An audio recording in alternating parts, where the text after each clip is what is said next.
I pledge allegiance to the flag of the United States of America and to the republic for which it stands, one nation, under God, indivisible, with liberty and justice for all. Thank you. Please call the roll. Councilmember Cooper? Here. Mayor Pro Tem Beaton? Here. Mayor Zelinski? Here. Councilmember Goodspeed? Councilmember Schmansky? Here. Councilmember Grabowski? Here. Councilmember Pontiac? Here. City Manager? Here.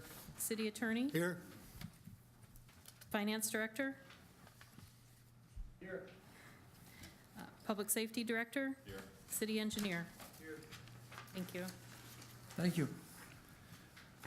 Public hearings, we have none. Citizens' comments on agenda-related items. Is there any citizen who would like to make a comment on a agenda-related item? Please approach the podium with your name and address and limit your comments to 5 minutes, please. Evening, ladies and gentlemen of the council. My name is Mike Herbert. I live at 306 Hancock Street. It's being said by those guiding city council that other communities are opting out of allowing cannabis facilities in order to gain some breathing room. It is my contention that city council should not play follow the leader and delay, but be the vanguard. Lead, or another community may take the vanguard and the subsequent tax revenue. Why delay? Why opt out now? Must you do so now or forever hold your peace? Are you up against the wall or something?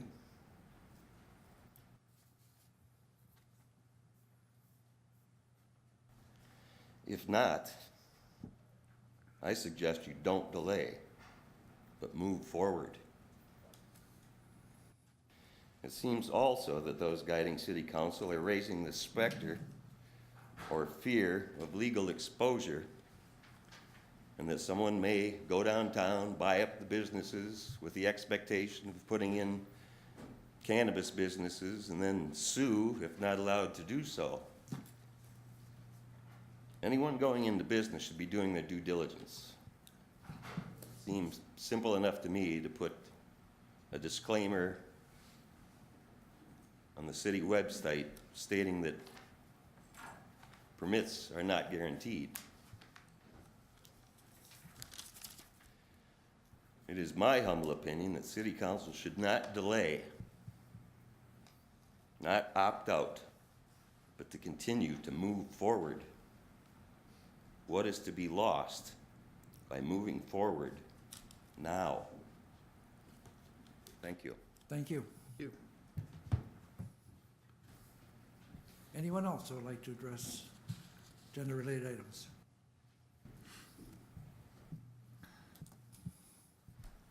Good evening, Council. Jeff Dance, resident of 405 Eastcott Road, employment 415 3rd Street, if you will. So I'm here tonight as chairman of the County Commission, and we had our board meeting earlier today. And with that, everybody's received the letter, but I feel I need to read it, if you will, so bear with me in that. And this was addressed to Thad, and on behalf of the Manistee County Board of Commissioners, I send this letter in support of the proposed Hollander development, which is being considered by the city of Manistee. We believe that the lack of affordable housing here in Manistee County has been and continues to be a determinant to economic development in the community. We are very encouraged by the thought that Hollander Development Corporation has once again chosen Manistee as a place to make another investment.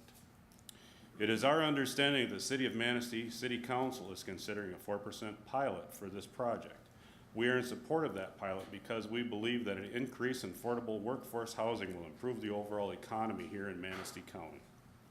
As we all work together to improve our local economy, we are happy to give our support to Hollander Development Corporation and the City of Manistee on this grant project that will bring new, high-quality, affordable workforce housing to Manistee. So with that, it's nothing that I didn't. I'm echoing with full support of the board. It was a 6-0 vote this morning in regard to this.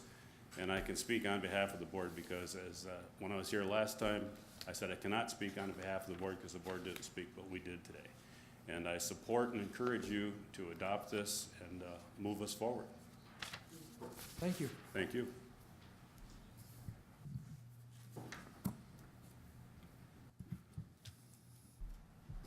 Good evening, Council. Stacy Bitework, 297 Lakeshore Drive, speaking on behalf of the Manistee Area Chamber of Commerce. I'm excited to see under new business, item A. I spoke at a prior work session on the deep concern for the need of housing from the business community and the community as a whole, and provided some data on different jobs and professions that would fall into workforce housing. From your servers, your cooks, your dishwashers, that attend to your downtown restaurants, the casino throughout the entire county, pharmacy techs, surgical techs at our hospital, assistant store managers at our local gas stations, bus drivers, teachers, correctional officers, general laborers, painters. Those are just a few of those professions and jobs that would fall into the proposed workforce housing that is in dire need by our community. So the lack of housing in Manistee affects multiple positions, as I mentioned, as well as multiple industries: healthcare, tourism, trade industry, manufacturing. So I hope tonight that you will deeply consider the request from the Hollander Development Corporation. Thank you. Thank you. Anyone else would like to speak to agenda-related items?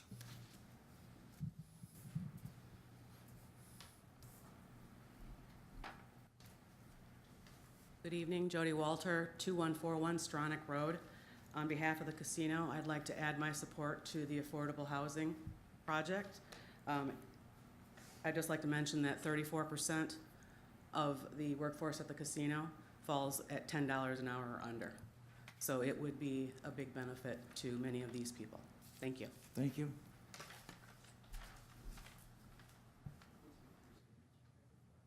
Anyone else? Seeing none, we'll move on.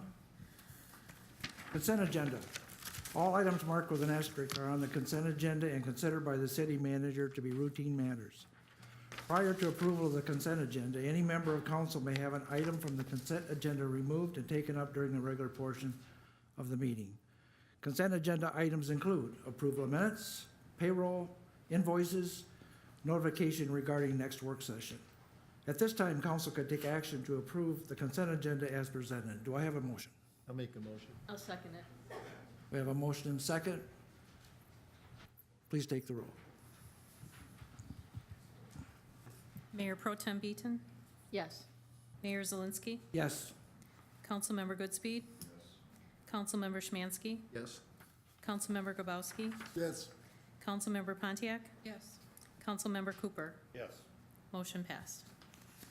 Thank you. Under unfinished business, consideration of Chapter 867 recreational marijuana. Initiated Law 1 of 2018 was approved by voters at the November 6th general election. Unlike the Medical Marijuana Facility Licensing Act, for a city to prohibit marijuana facilities within its boundaries, it must affirmatively opt out of the law. Until uses options regarding recreational marijuana, city staff is recommending that the city adopt an ordinance opting out of the provision of the Michigan Recreational and Taxation of Marijuana Act with an ordinance containing a sunset provision that provides for the ordinance to cease from and after April 1st, 2019, unless modified by council before that date. The city attorney has prepared ordinance 19-01, chapter 867, recreational marijuana. As an ordinance, two separate readings are required. The first reading occurred on January 2nd, 2019 meeting, and the ordinance could be adopted at this time. At this time, council could take action to adopt ordinance 19-01, chapter 867, recreational marijuana. Do I have a motion?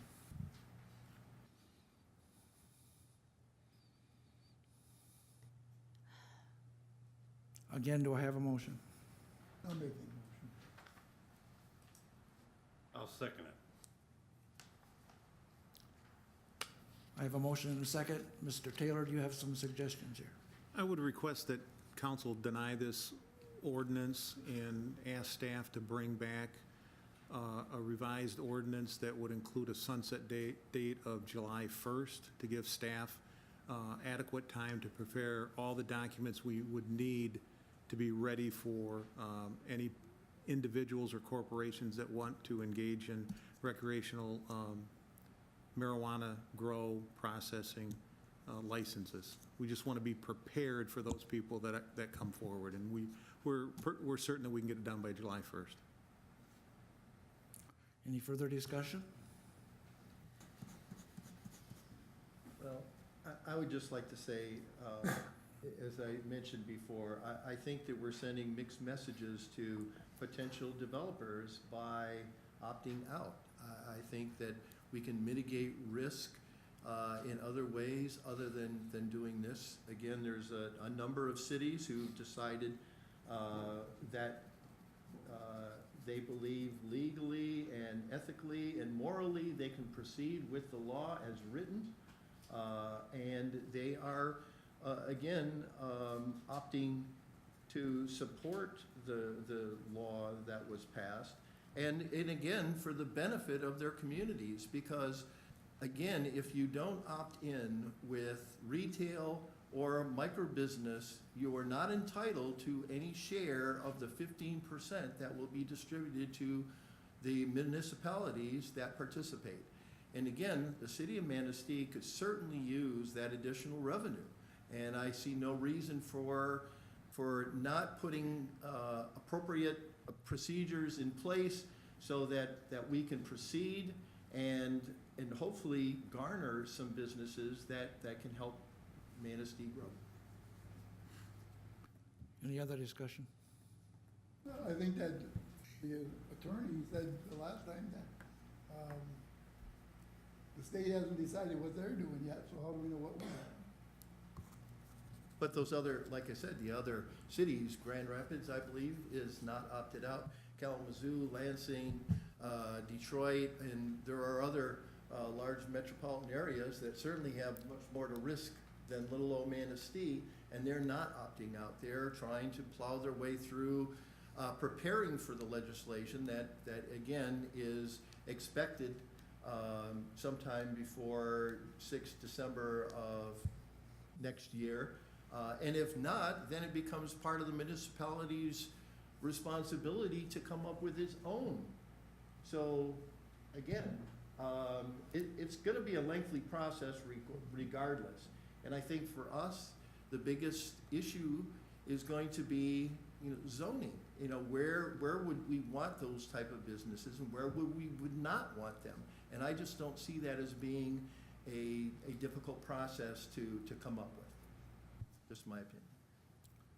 Well, I have a slightly, I agree with many things that Councilmember Mix Szymanski spoke to. This is something that I talked about at the work session.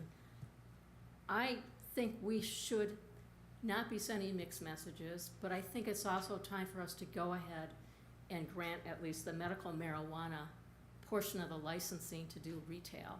And I think because so many municipalities around us have said, yeah, we're taking a step back to wait until Laura gets its rules and regulations together, I think that's a prudent move.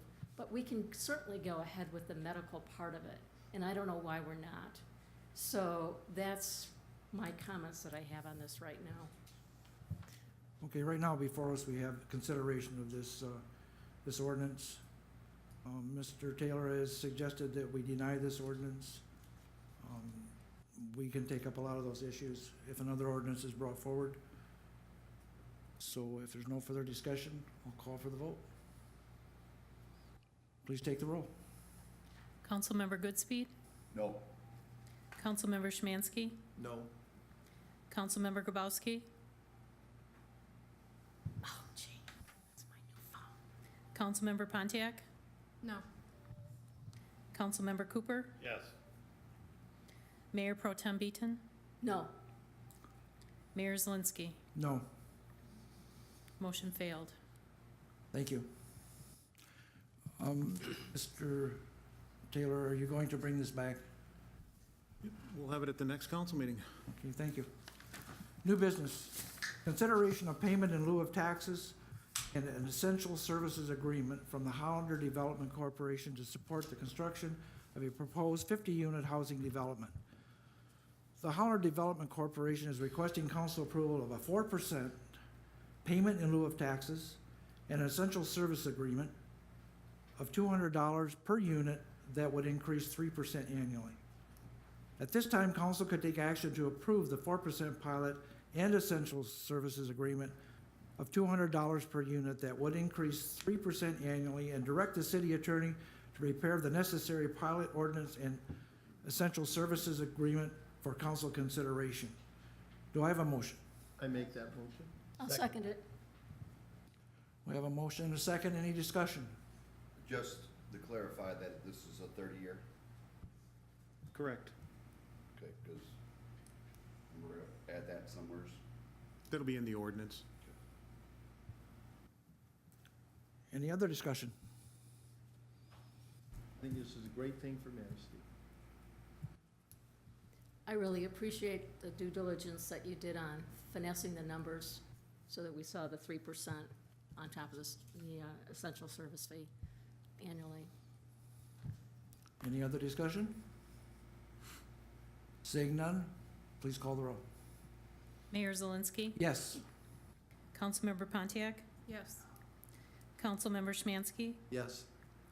Mayor Pro Tem Beaton? Yes. Councilmember Grabowski? Yes. Councilmember Cooper? Yes. Councilmember Goodspeed? Yes. Motion passed. Thank you. Consideration of applications to boards and commissions. The city clerk has taken action to advertise vacancies for the Board of Review, Pay Commission, and the Zoning Board of Appeals.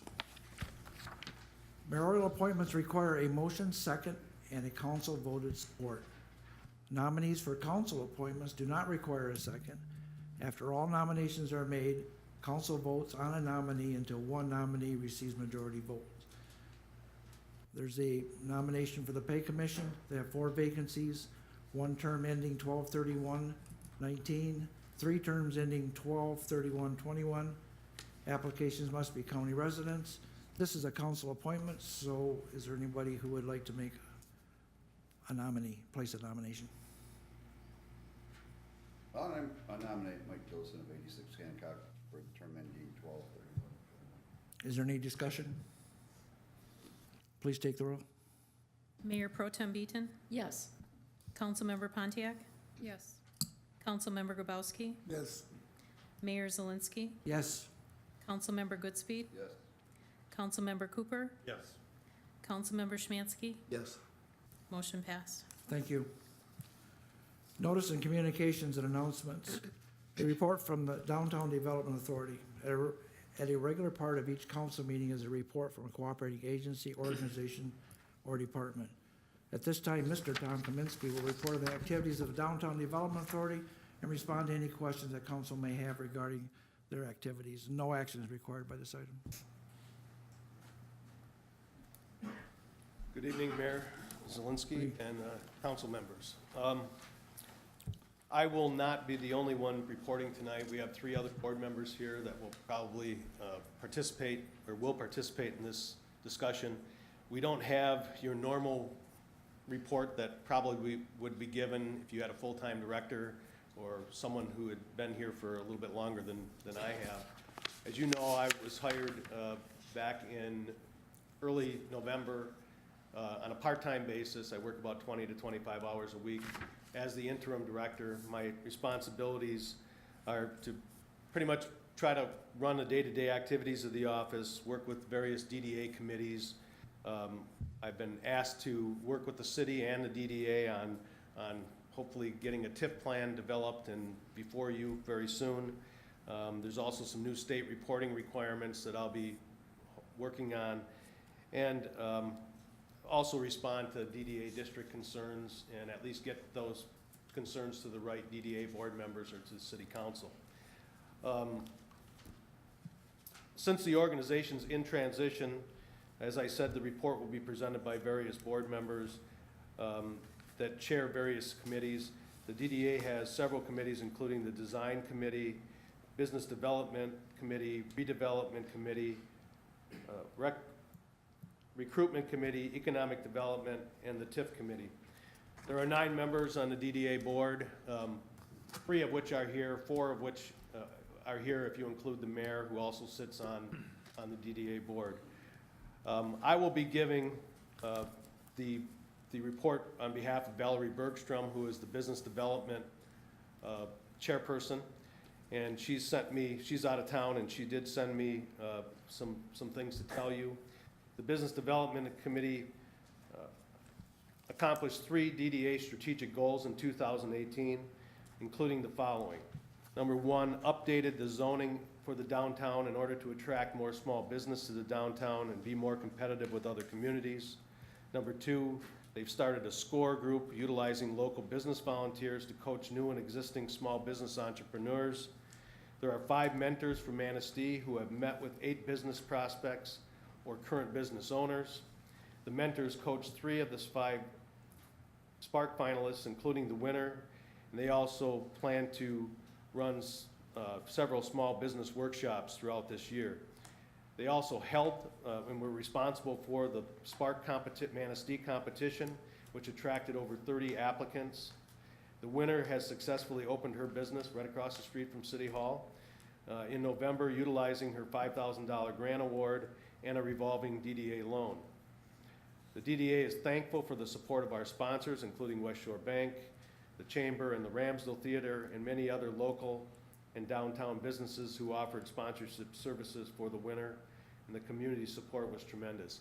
I can also tell you that I've been asked, and I have followed through to the other finalists, and I've heard back from one of them, and I'm working a little bit, answering some of their questions, or at least trying to answer their questions, or at least get their questions answered by someone within city government or on the DDA board, so we're still reaching out to those that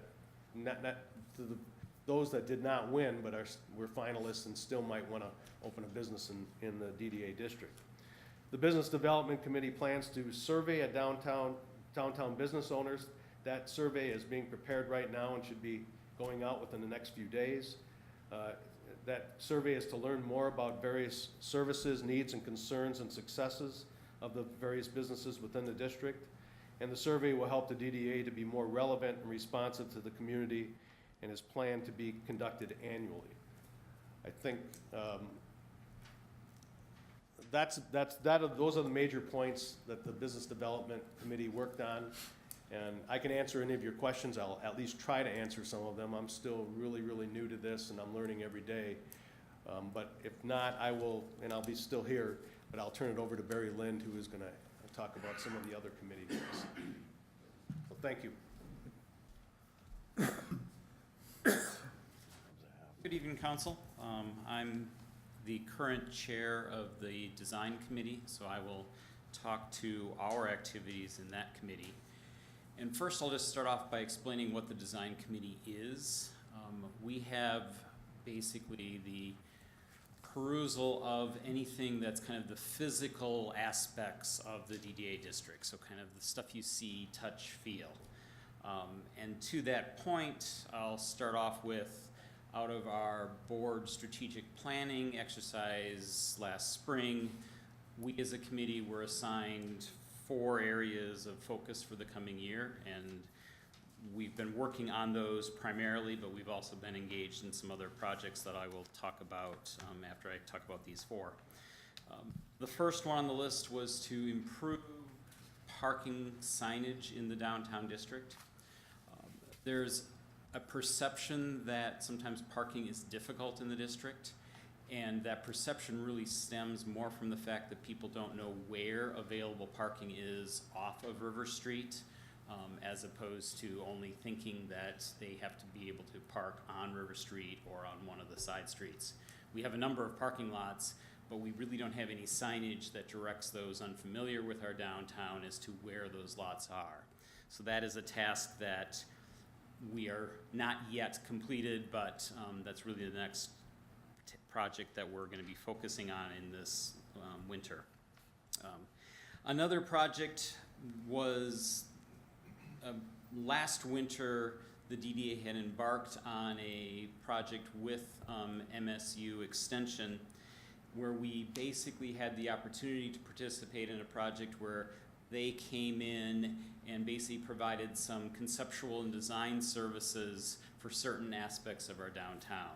And the areas we asked them to focus on as part of that project was the intersection of US 31 and River Street, as well as a couple key structures along River Street, and then the Riverwalk area on the river.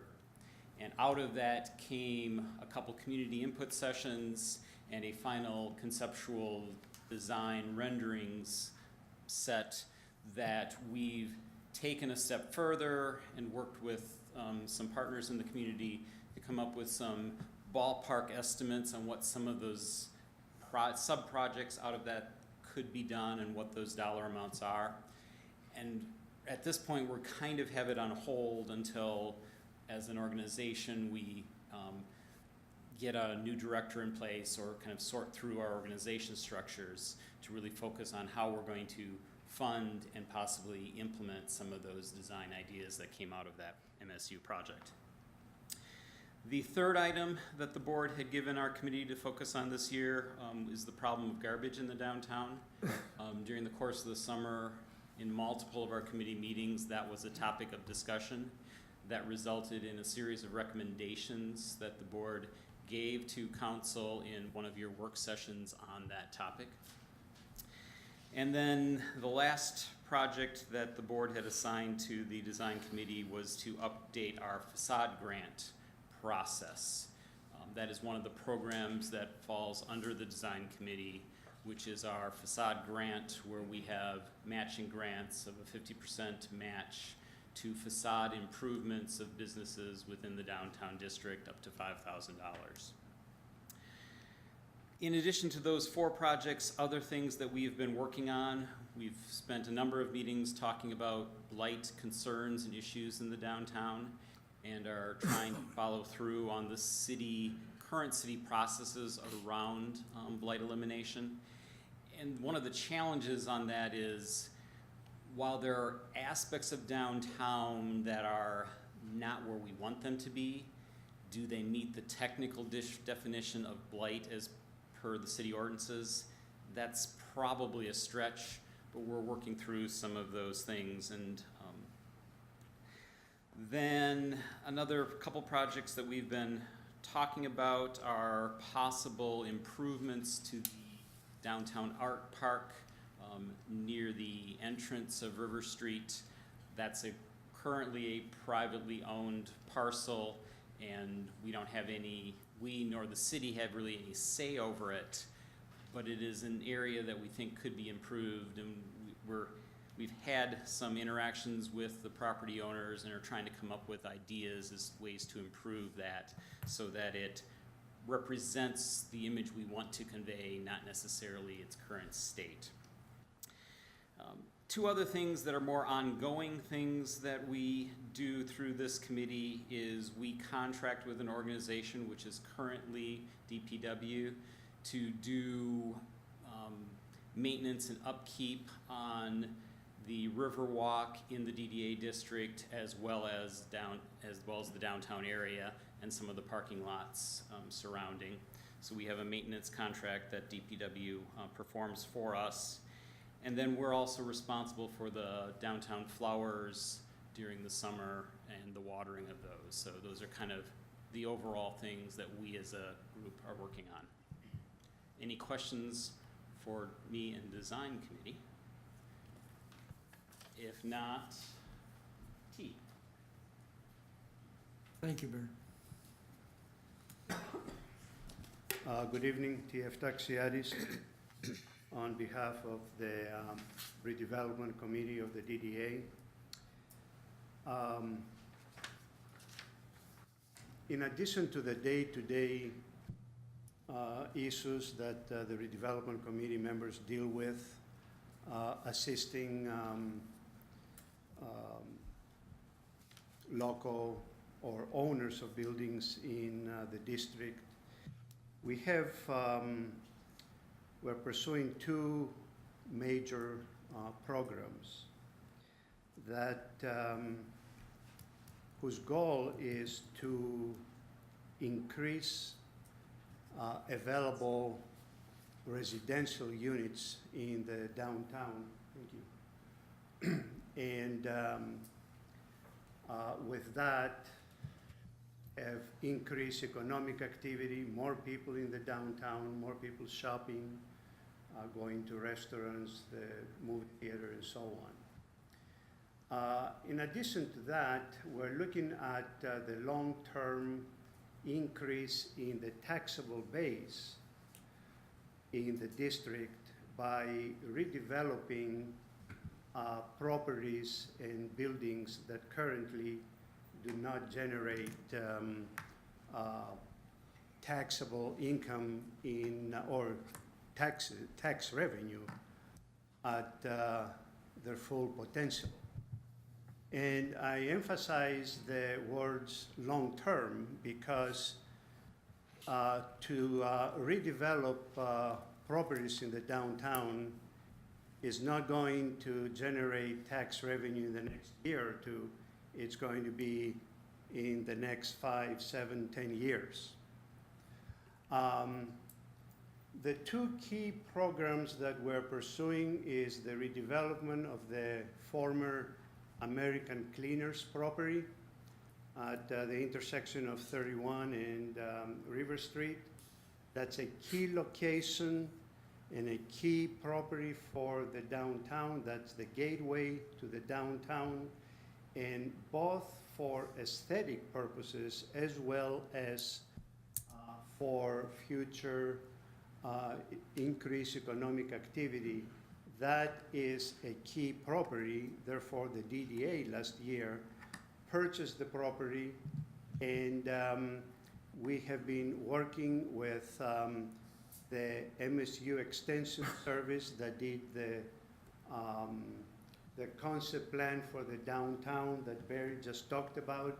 Specifically, they addressed the corner where the American Cleaners property is, and this is a rendering of that they produced for us just to see what the property can look like in the future. And secondly, we have been working with, through the Michigan Economic Development Corporation, with one of their consultants who has generated for us some concept plans, floor plans, and associated costs for redeveloping that property by constructing a 1 to 3 story building with commercial spaces on the first floor and residential on the second and third floors. We're working with MEDC to fine-tune the funding sources, the amount of funding that has to be brought into the project, because as it stands now, based on the pro forma that the consultants generated, it's not working out.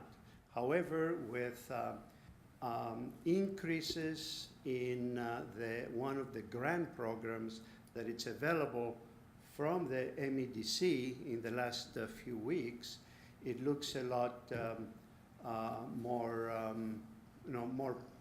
has higher potential of being able to do that. So once we work out how the MEDC is going to help with funding, then we're going to generate a request for proposals from developers. The second program that we have been pursuing for the last year and will be a key program for next year is to redevelop vacant spaces in the upper stories, second, third floors of existing buildings in the downtown. We have inventory and we have prioritized.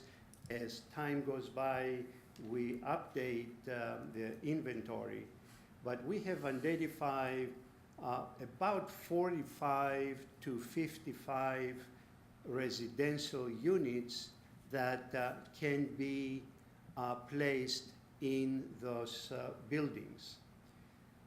The difficulty, of course, is that property owners do not have the finances and the the finances to plan for the redevelopment of those properties, both in terms of conceptual plans as well as have good enough floor plans that they can then get construction costs from contractors. So the MEDC has a program under development that could provide funding for, and substantial funding for the rehabilitation of those spaces, understanding that there will be some income requirements. These are not for low-income residential units, but for people for up to 5 years, for people who are at the 80% of the median income for the area. This program that is becoming available involves federal funds, that's community development block grant funds, which have a lot of, they're very cumbersome administratively, and of course it requires some upfront design work. So the DDA is looking at opportunities to assist property owners, building owners with doing concept design and for those buildings, and come up with reliable construction costs that are required to qualify for the MEDC funding. In addition to that, as you know, a lot of property owners downtown are hesitant to do any improvements to their buildings because of the related increases in property taxes. Therefore, we're going to be talking with you about programs that are available to tax abatement programs for short period of time, 3, 4, 5, 7 years, even though they are available for up to 12 years. But that will then assist property owners with getting going with those properties. And we're also going to provide them assistance in applying for historic rehabilitation tax credits that are available, and they're suitable for buildings that will have, say, at least 4, 5, or more apartments. So those are the key programs that we're going to, we have prioritized and we're going to work on for the next year. Can I answer any questions? I have a question on your first drawing, where the cleaners, American Cleaners was. I'm confused when I look at this. Where is the parking gonna be for those apartments? 2 things. One, it's in the downtown, therefore there is no parking requirement for rentals. There is room for some minimal parking, and depending on the size of the building, the number of units, we're also looking at any opportunities for parking in adjacent or nearby properties. But being a rental property, that does not require dedicated parking, as you know. Well, I know it doesn't require it, but it just, I know how far away most of it is from there. I'm just wondering how it's all gonna work together. Well, any project in the downtown of this size or smaller will have minimal parking availability. New parking, dedicated parking. Right, and that's also the problem with, and although I love the fact of having those upper floors in the historical buildings along River Street, more of them being available for rent. I know people do think very hard about the problem of parking, so for those, so. That's true, but that's the case in any downtown area in any city. So we're not any different on that. Because in order to have the density that's required to make this financial feasible, there got to be a certain number, a minimum number of units.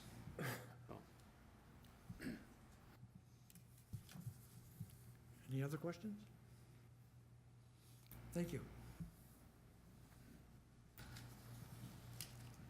I assume that concludes your report?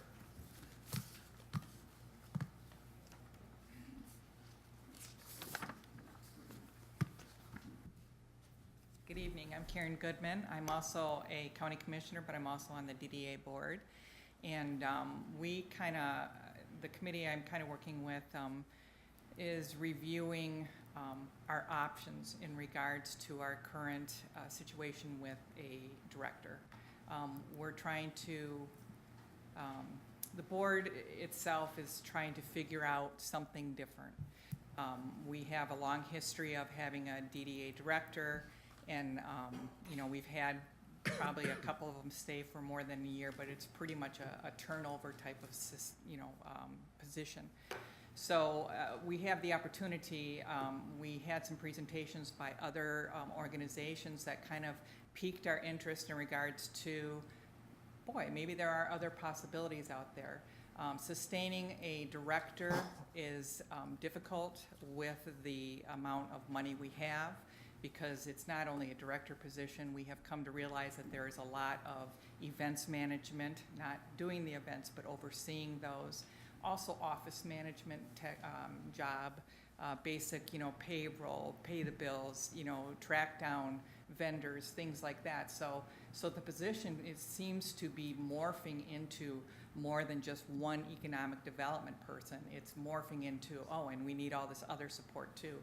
So at this time, you've probably seen that we have an advertisement for a director and are taking resumes currently, but we will now have the ability to put out a request for information on other possibilities of entities, organizations, groups, individuals that could provide us economic development and or add in these other functions that we are finding are necessary for that. So we're trying to do two lanes at the same time, and trying to do what's best for the financial, for the amount of money that we have available. So that was a real broad overview. Any question? Tons. I'll try to come up with some. Last DDA meeting. Yeah. All right, so you're going to continue looking for a new DDA director with that economic development quality as well, along with running the business of the DDA, which there's a lot involved. Yes. I can appreciate all the work that you guys are doing on that. And forgive me for saying this, but it was my observation from the meeting that there weren't a lot of you present at the meeting, and it was, actually there were only 4 of you there, and 2 of you are standing now in front of me, and we're questioning the direction on the whole interviewing and the job description, et cetera, and the other 2 were not. So I don't feel like, I guess I'm saying, from this one experience, and it was an hour-and-a-half long meeting, that I'm not feeling very comfortable that your whole board is on the same page as far as what they're looking for.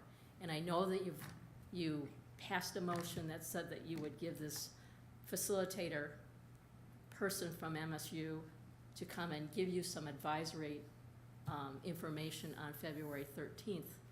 But it almost seems like maybe you need that first. And I know it's tough without a director and everybody's trying to fill in, and I see the work, Karen, that you're doing, and you really need a medal for all the stuff that you've done that I've seen. Well, I think that what you're seeing too is and Barry, of course, has a lot more experience in the board and through this process, but in my only, as a short timer coming on, well, I'm a year now, so maybe I'm grown up by now, but I've watched that transition too. It's a board that, has a great brain trust and a lot of experience in it, but at the same time, they're starting to try to look at something new, have a different course, and coming to some realities. I think that, Mr. Kaminsky coming aboard too was very helpful, and I know from some other board members, he's really opened up their eyes in regards to, wow, there's a lot of stuff that needs to be done. You do have this whole management piece of it, way outside of development. So I think that also too, during this time in our meetings, I think there's time that's being taken up in us processing out loud, disagreeing, talking it over, then agreeing. I mean, you're watching it all happen publicly as this board tries to transition to something different too. That's my opinion. My opinion is not the only one that counts, even though I think it does. No, I agree with what Karen is saying, and I think the challenge that we're realizing, Karen talked to, is we've had now a turn of directors. Why is that? And I think we're kind of coming to a realization that given our available funds, we're trying to do more than we can squeeze into one person's position. Mm-hmm. And that's, the hard part is, that means that something's gotta give. We can't do something, or we have to change something. And I think what you witnessed at the past meeting, and I think what we as a board have been really going through for probably 6 months now, since our previous director resigned, is really trying to figure out how can we decide what our focus is and what we need to be focusing on versus what we have to let go, so that we don't hire the next director and in 18 months we're back in the same situation. Well, and there are a lot of ideas floating around right now, and as you were alluding to, as a board, we have scheduled a strategic planning 6-hour or so session next month to build that consensus amongst the board so that we can be on the same page. Well, looking at the law that's been passed about DDAs, the entire state is taking a harder look at DDAs. And there's a lot more transparency that they're going to expect. So that, to me, there's a lot more business that needs to be handled on that part of it.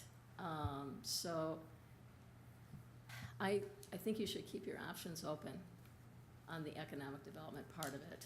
I mean, you're gonna have to, because I think you're absolutely right. I don't see how one person can handle all of it. Yeah, we would like to see a more focused ability, and in this request for information, adding things like, we want this collaborative effort. We are the downtown, area. However, we're just one piece of the larger organism. It's like we have to collaborate with other entities, build businesses, encourage business. So it's got to be a bigger and a stronger focus on what we want to present ourselves as. And we want people to move to our downtown, open their businesses, and be successful. And those that are already there, we don't want to forget either, because we want to do economic development with them. Maybe they need to expand. Maybe they want to expand. Maybe they're, it's bigger. And so when you're sitting in the office having to track down all this stuff, you can't do that piece of the job. So I think we've all come to that realization, thanks to Tom and input from Gary and other board members. So Any other questions? thank you. Thank you. Thank you. Moving along. Discussion on budget priorities. City Manager Tad Taylor has requested a discussion with City Council to get feedback on their budget priorities for the upcoming budget process. Yeah, staff has begun work on the fiscal year 2019-2020 budget. And as been the custom since I've been here, at the start, I want to get council's priorities so we can craft a budget that meets your expectations. So want to take this time to hear what council would like to see in the budget. I'll repeat myself from last year. Balanced budget. Don't go to the contingency fund. Money for streets. And make all the other things happen that we do so regularly. We'll budget in a magic wand. There you go. There you go. I would have to echo the streets.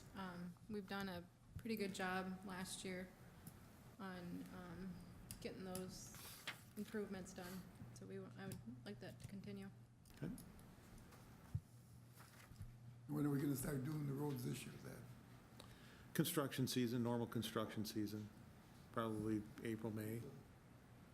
It's all, as you well know, it's all weather dependent. Yep. Well, Anybody else? you know, again, I know I'm speaking blasphemy, but I would rather get some input from you and from the different directors where you think money needs to be spent. Okay, I'm new on the council, but I would like guidance from the people who work every single day in the streets of Manistee. I'm not sure that filling every pothole needs to be our number one priority. I think there is a lot more that we can be doing in Manistee. But I need to know from you guys, not from me.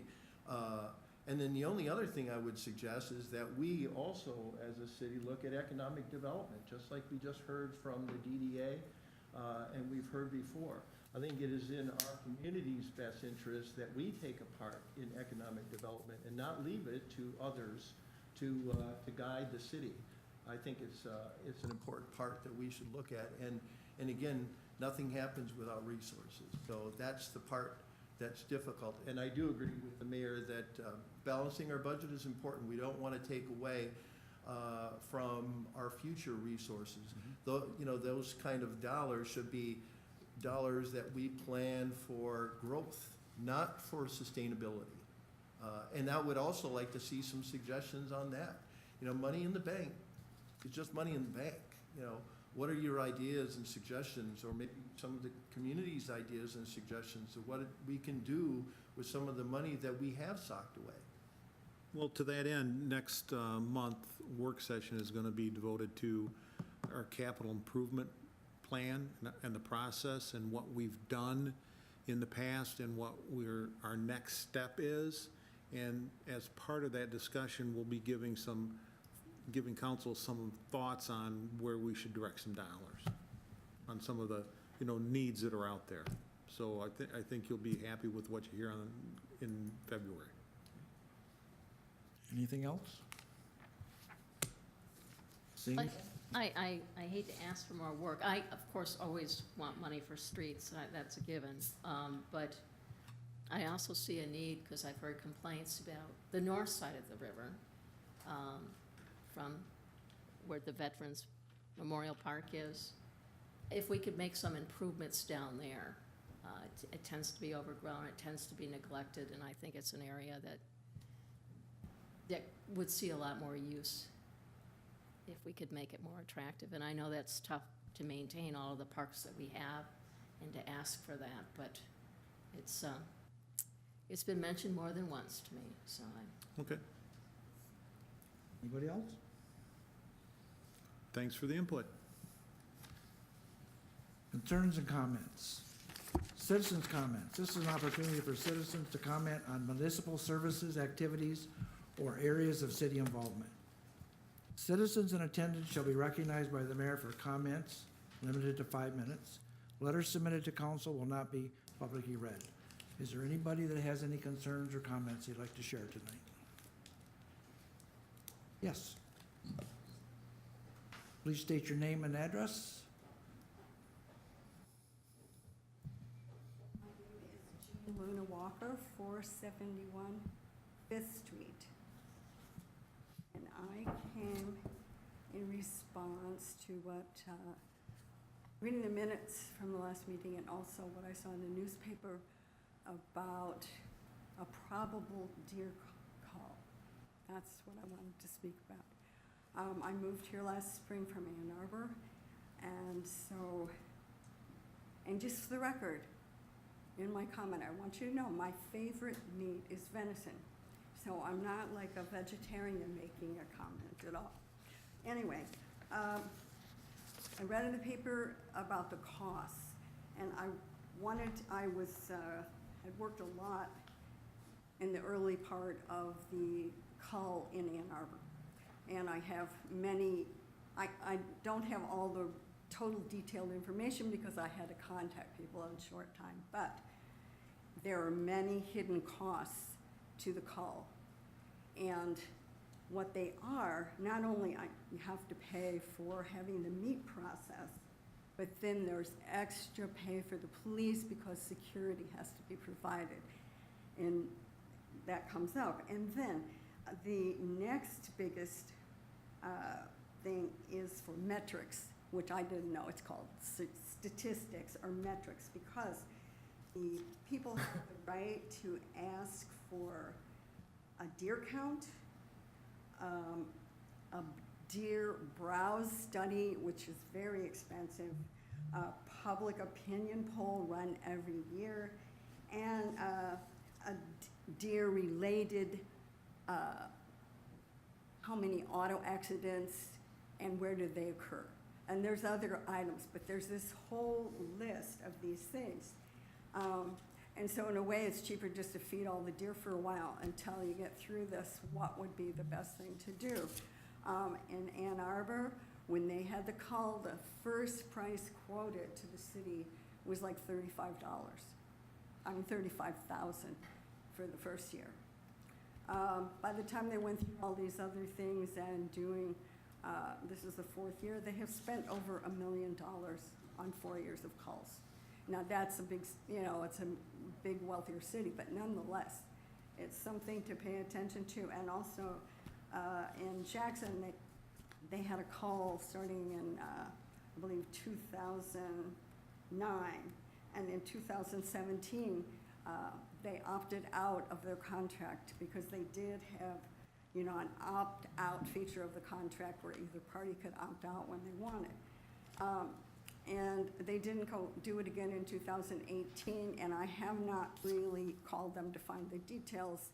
But one thing, they wanted to know the number of deer in the town, and they wanted the DNR to let them know. But that actually comes from somebody that you pay from the outside does that. Like in Ann Arbor, they do a helicopter search. So the other thing I'm thinking about, this town is based on tourism. It's a real economic thing, the summer tourists and then the Christmas parade. So, and a lot of people who come in the summer drive around looking to see if they can see the deer. It's sort of like a big deal when they take the children to see the deer. And then the Christmas parade, well, I know some people who are activist protesters, and if they found out, which they probably would, there's a Christmas parade and there's a deer call going on, they would come and protest right at the Christmas parade. And that would be just economically not cool for this town as far as I can see. So it seems to be there could be even economic, and this is just my idea, that there could be economic use of the deer, like having a place where people could come and feed the deer and have deer petting, or have some deer involved with the parade.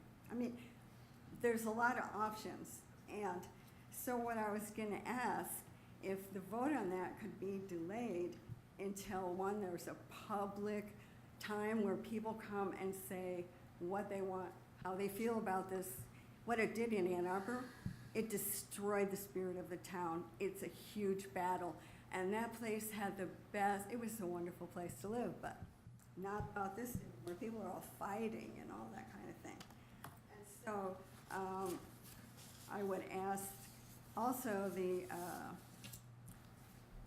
Humane Society of Michigan has a wonderful presentation about deer culls that they would come here and present both to the council and to the people in the town. The Ann Arbor Wildlife and Nature Friends also have a wonderful presentation with all this information to give people a really good idea, what they're talking about, and feel comfortable with this information. And then there's the deer doctor who comes and gives a great presentation on how you can protect your plants from deer. And these are the kind of things that would be, at the moment, pretty beneficial. I hate to interrupt you, but you need to sum it up, okay?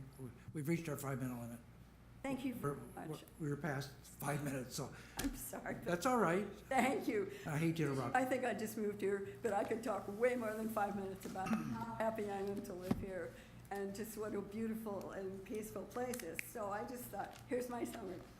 Here's an opportunity to unite this town, joining the folks of all economic levels, all races, all ages, all religions, in a creative solution and make Manistee like a model town. And that would bring much more into the tourists than, you know, being in a hurry to get rid of the deer. So that's what I had to say. Thank you very much. Very much for your attention. Appreciate it. Anyone else would like to make some comments? Seeing none, we go to officials and staff. Mr. Taylor.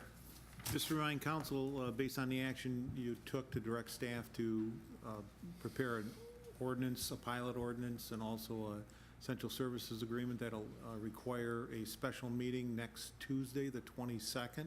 So we'll get that posted, and please plan to attend. Would you please elaborate a little bit on our, this is a special year, 150 years? Are you looking for some suggestions? Or? Yeah, this is the 150th year of Manistee, and there are going to be some events in this year to celebrate that. And what I'd like to do is have council start thinking of things that the city itself could do to recognize our 150th birthday. So start thinking about that, and if you would, please contact me with any ideas you might have, and we'll see if we can put them into motion. Thank you. Thank you. Mr. Saylor. Nothing, Your Honor. Thank you. We have city attorney, we have finance director. Nothing, Your Honor. Public safety. I called you before, Jeff. Give you an opportunity. DPW. Nothing, Your Wow. Honor.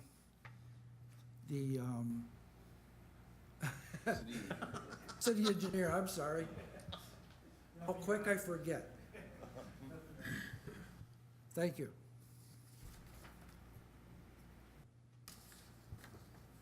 Council members. Nothing. Mr. Bose, okay. Everybody shaking their head? Go ahead. Oh, you go first. I will not be able to attend the 22nd. It came to my attention yesterday that Stacy, and I hope I get her, pronounce her last name correctly, Helminiak. She owns the New to You store downtown, is taking up collections for the Coast Guard. Yep. She's taking up non-perishable items and gift cards. They cannot accept cash and give it to the Coast Guard, but she wanted to have a place that she could have donations. She's got a barrel out front, and she's got a way to put the gift cards in a secure place. So I want everybody just to be aware that if you want to do something for the Coast Guard, because they're not getting a paycheck, because they're not classified as military, they're under Homeland Security, and apparently they're not giving out checks to those people. So that's why they're not getting paid, and I think we should do something about the wonderful people that have served this community well. So please help out if you can. I have to add, though, the Forest Service isn't getting paid as well, right? So think about them, too. I would like to thank everybody who came tonight and shared their concerns and their comments. Also, we have some recognition. Mr. Kowalski. Okay, we got Cindy Lockovich. Mr. Brad Taylor. Thank you. Jeremy Randall. Evan Slavinsky. James Riley. Sean Taylor. David Chans. Jason Elliott. Angie Rose.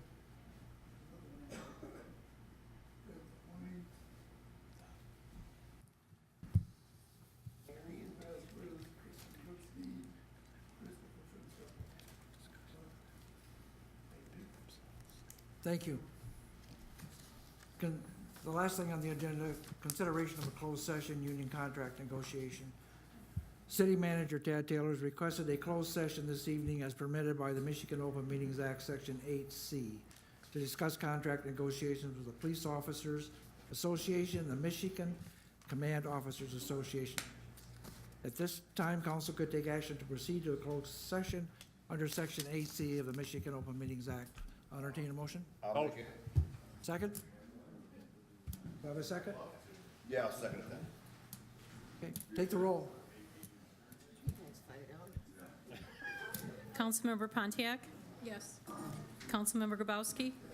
Councilmember Schmansky? Mayor Zelinski? Mayor Pro Tem Beaton? Yes. Councilmember Goodspeed? Yes. Councilmember Cooper? Motion passed.